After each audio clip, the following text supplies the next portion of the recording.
నమస్తే. Welcome to okay TV. So, కొద్దిసేపటి క్రితం సిట్ అధికారులు నందినగర్‌లోని కేసీఆర్ నివాసానికి వెళ్లి కేసీఆర్ గారికి సిట్ నోటీసులు ఇవ్వడం జరిగింది. రేపు మధ్యాహ్నం 3 గంటలకి ఆయన విచారించబోతున్నట్టుగా ఇందులో ప్రకటించినట్టుగా తెలుస్తా ఉంది. ఇది కేసీఆర్ గారికి సిట్ ఇచ్చిన నోటీస్. ఈ నోటీసు ప్రధానంగా అండర్ సెక్షన్ 120 సిఆర్పిసి కింద ఈ నోటీస్ ఇవ్వడం జరిగింది. సో దీంట్లో చాలా సెక్షన్స్ కూడా ఇంక్లూడ్ చేశారు వీళ్ళు. సో ఆల్రెడీ కేస్ నెంబర్ వచ్చేసి 243/2024 under section 166, 409, 427, 201, 120B R/W 34 IPC section 3 of PDPP Act section 65, 66, 66F 1B2 70 of IT Act 2000 of PS Panjagutta Hyderabad. So ఈ సెక్షన్స్ ఇంక్లూడ్ చేస్తూ కేసీఆర్కి నోటీసులు ఇవ్వడం జరిగింది. రేపు కేసీఆర్ని విచారించబోతా ఉన్నారు సిట్ అధికారులు. సో దీని మీద ఆల్రెడీ కొంతకాలంగా ఒక డిస్కషన్ నడుస్తూనే ఉంది. మన ఛానల్లో కూడా చాలాసార్లు మనం మాట్లాడాం. సో కేసీఆర్కి నెక్స్ట్ నోటీసులు ఇవ్వబోతున్నారంటే ఇవ్వచ్చు, ఇవ్వడంలో ఎటువంటి ఇబ్బంది లేదు. కానీ కేసీఆర్కి నోటీసులు ఇచ్చిన తర్వాత అరెస్ట్ చేస్తారంటే అది కాని పని అని నా ఆలోచన. ఎందుకంటే ఈ కేసు వెళ్ళే పద్ధతి చూస్తుంటే మొదటి నుంచి కూడా దాదాపు 2 సంవత్సరాల పాటు ఈ కేసు ఇంకా నడుస్తూనే ఉంది. సో ఇప్పటికీ సరైన దోషులు ఎవరు అనే దాని మీద ఇప్పటికీ వీళ్ళు ఒక పేరును కూడా ఫైండ్ అవుట్ చేసే పరిస్థితి లేదు. ఇంకా ఇన్వెస్టిగేషన్ ప్రాసెస్లోనే ఉంది. సో ఇక్కడ కేటీఆర్కి కానీ, హరీష్ రావుకి కానీ, సంతోష్ రావుకి కానీ, ఇప్పుడు తాజాగా కేసీఆర్కి కానీ ఏదైతే సిట్ నోటీసులు ఇచ్చిందో దీని ముఖ్య సారాంశం వాళ్ళు అందులో ఇన్వాల్వ్ అయ్యారని కన్ఫర్మ్ చేస్తున్నట్టు కాదు. వాళ్ళ ఇన్వాల్వ్మెంట్ ఉందేమో అని అనుమానంతో సిట్ విచారిస్తూ ఉంది. సో వీళ్ళు చెప్పే ఆన్సర్ల బట్టి, సిట్ దగ్గర ఉన్న ఆధారాలు బట్టి వీళ్ళని దోషిగా నిర్దేశిస్తారా లేదా అనేది తేలాల్సి ఉంది. సో ఈ క్రమంలో ఇందులో ఏం మెన్షన్ చేశారు వీరు? During the course of investigation it has been revealed that you are a acquainted with facts and circumstances relevant to the above case. Your examination is therefore necessary and required for the purpose of further investigation. So ఇందులో ఏం mention చేస్తా ఉన్నారు? ఈ investigation ప్రాసెస్లో, ఈ phone tapping investigation ప్రాసెస్లో మీరు ఇందులో ఇన్వాల్వ్ అయ్యారనే కొంత సమాచారం మాకు వస్తుంది. సో ఇంతకుముందు ఏదైతే ఈ కేసులో కొంతమంది విచారించిన తర్వాత వాళ్ళ మాటల్లో, అధికారుల మాటల్లో ప్రధానంగా కేసీఆర్ గారి పేర్లు వచ్చినట్టుగా వీళ్ళు మెన్షన్ చేశారు. సో దీన్ని బట్టి మీ ఇన్వాల్వ్మెంట్ ఉందేమో అని అనుమానంతో ఫర్దర్ ఇన్వెస్టిగేషన్ కోసం మిమ్మల్ని విచారించబోతున్నాం. సో కాబట్టి 30/1/2026 3 గంటలకి విచారణకు హాజరు కావాలనేది వీళ్ళు ఇచ్చిన నోటీస్లో వాళ్ళు పేర్కొన్నారు. సో ఇందులోనే ప్రధానంగా ఇంకొక అంశం, however as you are above the age of 65 years and in strict compliance with the proviso to the section of 160 of the Code of Criminal Procedures 1973 you are not required to attend the police station compulsorily. వీళ్ళు ఏం చెప్తా ఉన్నారు? Already మీరు 65 ఏళ్ళ పైబడి ఉన్నారు కాబట్టి section 160 of the code of criminal procedure 1973 మీరు డైరెక్ట్గా పోలీస్ స్టేషన్కి వచ్చి హాజరు కావాల్సిన పని లేదు. So with the radius of Hyderabad ఎక్కడైనా కానీ మీరు ప్లేస్లో మీరు ఇన్వెస్టిగేషన్ చేసుకోవచ్చు, అధికారులు అక్కడికి వచ్చి మిమ్మల్ని ఇన్వెస్టిగేషన్ చేస్తారు అనేది. సో ప్రధానంగా ఇది నందినగర్ అడ్రస్తో వీళ్ళు పంపించారు. K Chandrashekhar, honourable MLA, Gajwel assembly constituency. So house number కానీ Nandinagar road number 14, Banjara Hills, Hyderabad 34. So Nandinagar హౌస్కి వెళ్ళి, కేసీఆర్ హౌస్కి వెళ్ళి ఇది ఇచ్చిన పరిస్థితి. సో రేపు నందినగర్లోనే విచారించే పరిస్థితి ఉంటుందా? కేసీఆర్ మరి పోలీస్ స్టేషన్కి వెళ్తారంటే కేసీఆర్కున్న దీని ప్రకారం అయితే ఆయన వెళ్ళే పరిస్థితి ఉండదు. మేబీ ఎర్రవెల్లి ఫామ్ హౌస్కైనా వీళ్ళని రప్పించుకుంటారు తప్పితే ఆయన పోలీస్ స్టేషన్కి వెళ్ళే పరిస్థితి ఉండదు కేసీఆర్. సో మరి చూడాలి. ఇందులో చాలా కీలక అంశాలు ఇప్పుడు మెన్షన్ చేశారు. ఇప్పుడు ఏదైతే సెక్షన్స్ వీళ్ళు మెన్షన్ చేశారో సో ఈ సెక్షన్స్ ఏం చెప్తున్నాయి అనేది ఒకసారి చూద్దాం మనం, ఎందుకంటే ఇవి చాలా ఇంపార్టెంట్. ఎందుకంటే అసలు ఈ సెక్షన్స్ అసలు కేసీఆర్ గారికి ఇప్పుడు ఏదైతే ఈ నోటీసుల్లో మెన్షన్ చేసిన సెక్షన్స్ ఏ విధంగా వర్తిస్తున్నాయి, అసలు ఇందులో ఈ సెక్షన్స్ ఏం చెప్తున్నాయి అనేది చాలా ఇంపార్టెంట్ ఇది. సో సెక్షన్ 166 ఒక ప్రభుత్వ ఉద్యోగి చట్టాన్ని అతిక్రమించి ఎవరికైనా నష్టం కలిగించాలని చూసినప్పుడు ఈ సెక్షన్ వర్తిస్తుంది. సో ప్రభుత్వ సెక్షన్ 409 ఏమో ప్రభుత్వ ఉద్యోగి లేదా బ్యాంకర్ తమ వద్ద నమ్మకంతో ఉంచిన ఆస్తిని దుర్వినియోగం చేయడం, ఇది చాలా సీరియస్ సెక్షన్ అట.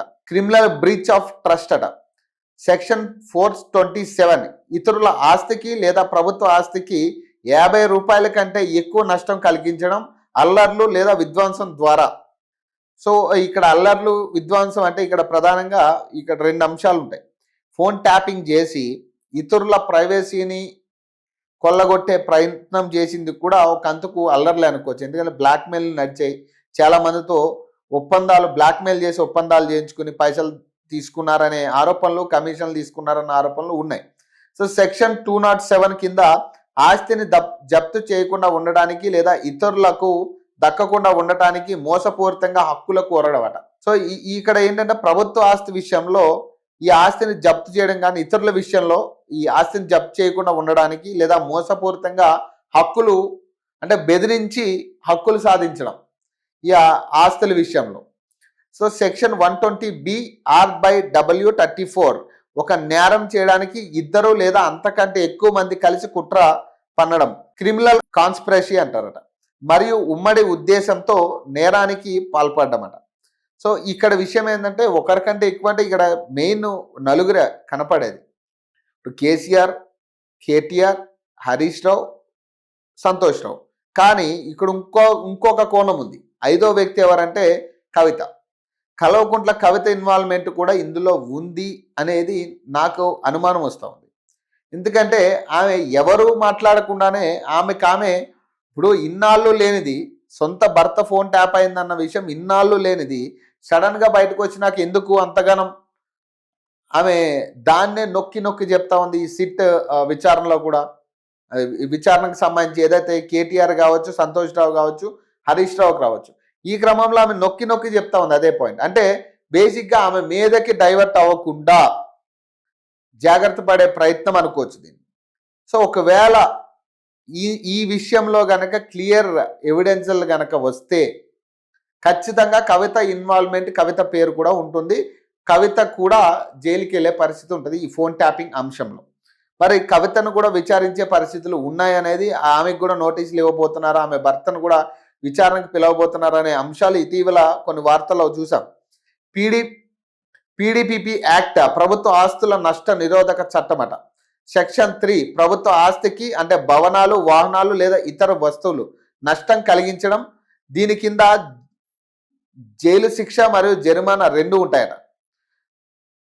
ఇవన్నీ కూడా కేసీఆర్ గారికి ఇచ్చిన సిట్ నోటీసులో పేర్కొన్న సెక్షన్స్ ఇవన్నీ. ఈ సెక్షన్స్ అన్నీ కూడా చాలా క్రిమినల్గా ఉన్నాయి, చాలా క్రిమినల్గా చాలా దారుణమైన సెక్షన్స్ ఉన్నాయి ఇందులో. మరి ఎందుకు ఒకవేళ అంటే కేసీఆర్ పేరు మరి ఆధారాలు లేనప్పటికీ కేసీఆర్ పేరు మాత్రమే వచ్చింది కాబట్టి ఇన్ని సెక్షన్స్ పెట్టారా, లేదు ఆల్రెడీ కేసీఆర్ గారు అందులో ఇన్వాల్వ్ అయ్యారనేది క్లారిటీ వచ్చేసిందా అనేది తెలియాలి ఈ సెక్షన్లు. సో ఇదొకటి. అలాగే ఐటీ యాక్ట్ 2000 అట, సమాచార సాంకేతిక చట్టం అట. ఈ సెక్షన్ డిజిటల్ డేటా మరియు కంప్యూటర్ వ్యవస్థలకు సంబంధించినమాట. సెక్షన్ 65, 66 కంప్యూటర్ సోర్స్ కోడ్ను తారుమారు చేయడం, హ్యాకింగ్ చేయడం లేదా డేటాను తొలగించడం. ఇవన్నీ కూడా ఫస్ట్ నుంచి చేస్తున్న ఆరోపణలే ఈ చట్ట ప్రకారం. 65, 66 ఆల్రెడీ అందరి మీద పెట్టిన సెక్షన్స్ ఇవి. సెక్షన్ 66 F1B2 ఇది సైబర్ టెర్రరిజం అట. ఈ సైబర్ టెర్రరిజం కిందకు వస్తుందట. దేశ భద్రతకు లేదా కీలక సమాచారానికి ముప్పు కలిగించేలా కంప్యూటర్ నెట్వర్క్లోకి చొరబడ్డం, ఇది అత్యంత ప్రమాదకరమైన చట్టమట. సెక్షన్ 70 ప్రభుత్వ రక్షిత వ్యవస్థలు అలాగే ప్రొటెక్టెడ్ సిస్టమ్గా ప్రకటించిన కంప్యూటర్లోకి అనధికారికంగా ప్రవేశించడం అట.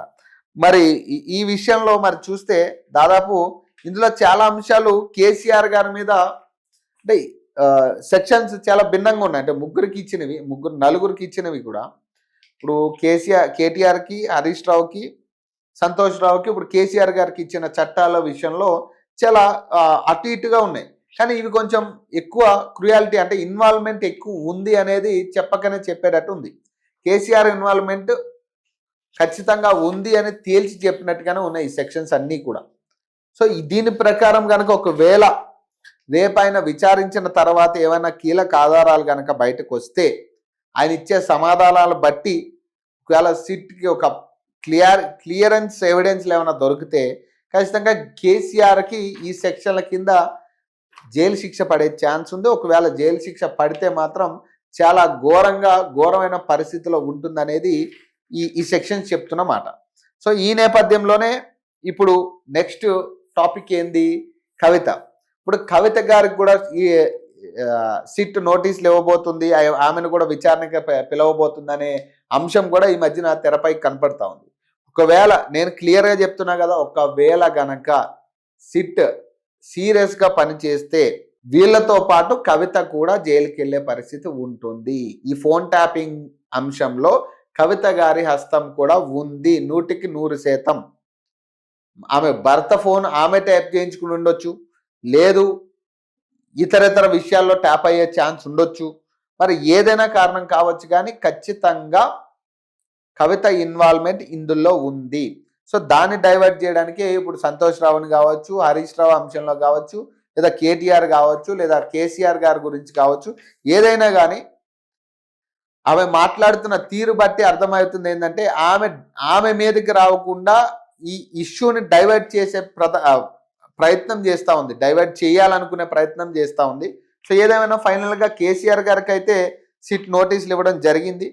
మరి రేపు విచారణ ఏ స్థాయిలో ఉండబోతుంది, మరి అది నందినగర్లో ఉంటుందా, లేదా ఎర్రవెల్లి ఫామ్ హౌస్లోనే సిట్ అధికారులు కూర్చుని విచారించబోతున్నారా, ఎంతసేపు విచారిస్తారు, విచారిస్తే ఏమేమి అంశాలు కీలకంగా మారబోతున్నాయి అనేది తెలియాలి. ఒకటే ఉంటుంది, మీ ఇన్వాల్వ్మెంట్ ఏంటి, సో డేటా వెళ్ళిందా, డేటా మీరు ఇచ్చిరా, లేకపోతే ఎవరికైనా చెప్పిర్రా, ఈ కాంటాక్ట్స్ మీరు ఎక్కడ సంపాదించారు, అసలు ఈ కాంటాక్ట్స్తో మీరు ఏం చేయాలనుకున్నారు, మీ ఇన్వాల్వ్మెంట్ ఎంతవరకు ఇందులో ఉంది, మీకు తెలిసే జరిగిందా, ఇట్లాంటి క్వశ్చన్స్ రేజ్ అయ్యే పరిస్థితి ఉంటుంది. మరి దీని మీద మరి కేసీఆర్ గారి స్పందన ఎట్లా ఉంటుంది, ఆయన దగ్గర ఏమైనా ఆధారాలు ఉన్నాయా, మరి దీనికి సంబంధించి కేసీఆర్ గారు ఈ విచారణ ఎలా ఎదుర్కోబోతున్నారు అనేది చాలా కీలకం. చూడాలి దీనికి సంబంధించి, లేదా అడ్వకేట్ను పంపించి, సో మొన్న కూడా రీసెంట్గా జరిగిన ఈ ఏదైతే ఎలక్ట్రికల్ డిపార్ట్మెంట్కి సంబంధించి అవకతవకల మీద ఈయన మీద కేసు అయినప్పుడు విచారణకు పిలిచినప్పుడు ఆయన అడ్వకేట్స్ని పంపించిన పరిస్థితి. మరి అలా అడ్వకేట్స్ని పంపిస్తారా చూడాలి. మరి ఇక్కడేమో స్వయంగా మేమైనా వస్తాం మీరైనా రండి అనే కాడికి ఆయన వాళ్ళు చెప్తా ఉన్నారు సిట్లో.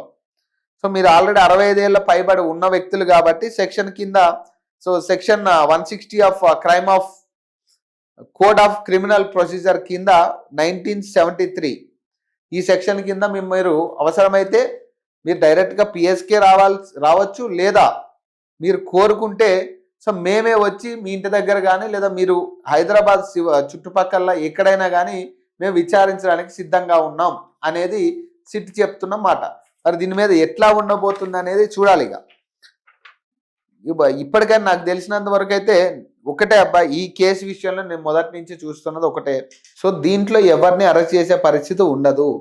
ఇంకొక విషయం ఏంటంటే ఖచ్చితంగా కవిత గారికి గనక సిట్ నోటీసులు ఇస్తే ఖచ్చితంగా కవిత కూడా జైలుకి వెళ్ళే పరిస్థితి ఉంటుంది. ఎందుకంటే కవిత ఇన్వాల్వ్మెంట్ కూడా ఇందులో ఉన్నట్టుగానే కనపడతా ఉంది. ఆవిడ డైవర్ట్ చేసే ప్రయత్నం చేస్తుంది. క్లియర్గా ఇక్కడ పోలీసుల్ని కావచ్చు, సిట్ అధికారులను కావచ్చు డైవర్ట్ చేసే తీరులో ఆమె మాటలు ఉన్నాయి తప్పితే ఆమె ఇన్వాల్వ్మెంట్ లేదంటే నమ్మే ప్రసక్తి ఎవరికీ లేదు. సో ఈరోజు కేసీఆర్ కావచ్చు, రేపు కవిత కావచ్చు, ఖచ్చితంగా దీని మీద సీరియస్ యాక్షన్ కనుక తీసుకోవాల్సి వస్తే ఖచ్చితంగా కేటీఆర్, హరీష్ రావు, సంతోష్ రావు, కవిత, అలాగే కేసీఆర్ ఈ అందరూ కూడా జైలుకి వెళ్ళే పరిస్థితి ఉంటుంది. సో ఇందులో పెట్టిన సెక్షన్స్ కూడా చాలా ఆషామాషి సెక్షన్స్ కాదు, ఇవన్నీ కూడా చాలా ఘోరమైన సెక్షన్స్ ఇన్వాల్వ్ చేసిర్రు ఈ సిట్ నోటీస్లో ప్రధానంగా. సో చూడాలి దీనికి సంబంధించి ఎలా ఎదుర్కొంటారు ఈయన. ఎందుకంటే ఇప్పటికే ఈగోతో ఉంటున్న వ్యక్తి ఈయన కేసీఆర్, ఈ ఆషామాషి వ్యక్తి కాదు ఈయన. ఈగోతో క్లియర్గా ఈగో కోసం ఎంత దూరం అయినా వెళ్ళే వ్యక్తి. మరి ఎట్లా సిట్ని ఎదుర్కొంటాడు రేపు అనేది చూడాలి. వాళ్ళు అడిగే క్వశ్చన్స్కి ఏ విధంగా సమాధానం చెప్తాడు అనేది చాలా కీలకం. చూడాలి. దీంట్లో అయితే పురోగతి ఏముండదు, ఎవరిని అరెస్ట్ చేసే పరిస్థితి ఉండదు. అన్ని 3 పార్టీలు ఒకటే. ఈడ ఏది కూడా దేనికి వ్యత్యాసం కాదు. ఇక ప్రజల పట్ల మాట్లాడే పార్టీ ఏ పార్టీ లేదు. అన్నీ కూడా వాళ్ళ రాజకీయ లబ్ధి కోసం, వాళ్ళ ఆస్తుల కోసం, వాళ్ళ పదవుల కోసం, వాళ్ళ పదవులు కాపాడుకోవడం కోసం ప్రయత్నిస్తున్న పార్టీలే తప్పితే ఏ నాయకుడు తక్కువ కాదు, ఎక్కువ కాదు. నాకు తెలిసినంత వరకు అయితే ఇది 2 సంవత్సరాలు అయింది. ఇంకొక 2 సంవత్సరాలైనా దీంట్లో కనీసం ఆధారాలు కూడా ఉండవు. కేసీఆర్ కావచ్చు, కేటీఆర్ కావచ్చు, సంతోష్ రావు కావచ్చు, హరీష్ రావు కావచ్చు, ఏదో ఇంకెవరైనా కావచ్చు, ఎవరి మీద కూడా ఏ కనీసం ఆధారాలు కూడా లేవని చెప్పి ఫైనల్గా క్లోజ్ చేస్తారు తప్పితే దీంట్లో ఎవరిని అరెస్ట్ చేసే పరిస్థితి ఉండదు. ఇక్కడ ఫస్ట్ బ్లేమ్ అయింది ఎవరంటే అధికారులు. ఎవరైతే అధికారులు ఇందులో ఇన్వాల్వ్ అయ్యారో పాపం ప్రభుత్వ పెద్దలు చెప్పడం వల్ల ఎవరైతే అధికారులు దీనికి అట్రాక్ట్ అయ్యి పనిచేసారో వాళ్ళకే జైలు శిక్షలు, వాళ్ళే బ్లేమ్ అయ్యారు, వాళ్ళే ఇప్పుడు దోషులుగా నిలబడ్డారు. అంతే. దీంట్లో రాజకీయ నాయకుడు ఎవ్వడు కూడా అరెస్ట్ అయ్యే పరిస్థితి ఉండదు. ఇది మొదటి నుంచి కూడా నేను మాట్లాడుతున్నా, ఖచ్చితంగా మళ్ళీ మాట్లాడతా కూడా. సో మరిన్ని అప్డేట్స్ కోసం చూస్తూనే ఉండండి ఓకే టీవీ.